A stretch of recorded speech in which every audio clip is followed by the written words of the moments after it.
Hi. First of all, I'd like to thank you for taking the time out of your day to answer some of my interview questions. And let's get started.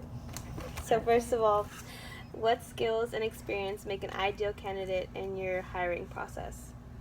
I feel someone who is great with communication, someone who is a people person. I think first and foremost, in any career, you definitely have to deal with people all the time, unless you're in IT, of course.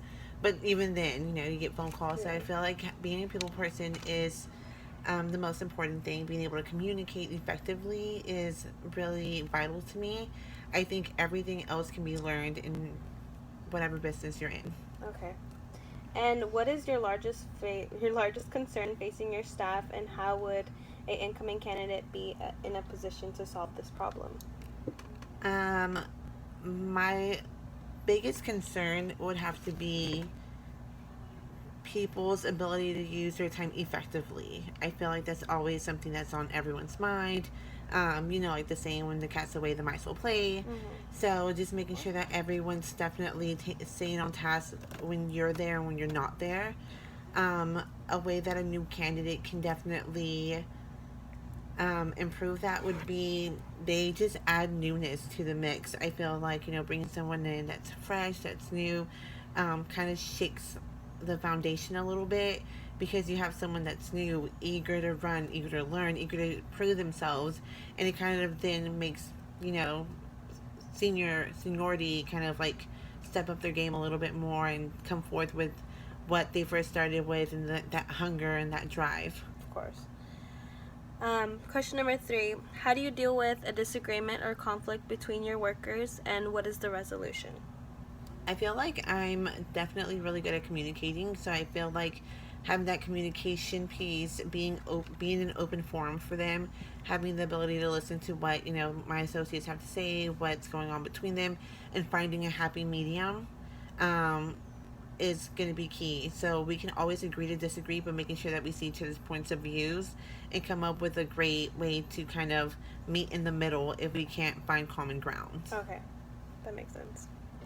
And how comfortable are you in general dealing with differences of opinions and disagreements? I feel like I'm extremely comfortable. I just feel like there with everyone, there's so much diversity, in our city, in our workplace. I feel like being comfortable with differences of opinions is something that I kind of grew up with my whole life. So being comfortable just listening to what they have to say and the reasoning behind it is um, vital. Like listening, I think Yeah, it's listening it's a, skills. yeah, like your listening skills definitely have to be up to par.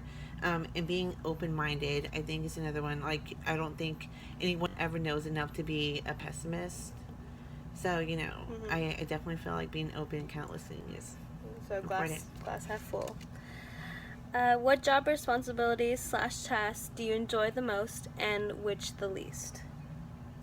The most is the planning. I feel like I plan for everything. The least would be the planning, because I plan for everything.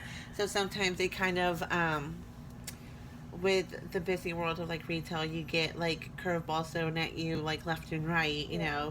from different directions. So you plan to kind of just have your plans fall apart. And when you have planned to do ABC, you're having to do EFG Yeah. instead, and then kind of put that on the back burner and come back to it. So I think my favorite part's planning for my day and my week. My least favorite's planning for my day and my Yeah. week, because I know that's not gonna be the outcome. That's true. Okay. All right. Well, that's going to be all the questions. I want to thank you again for your time, and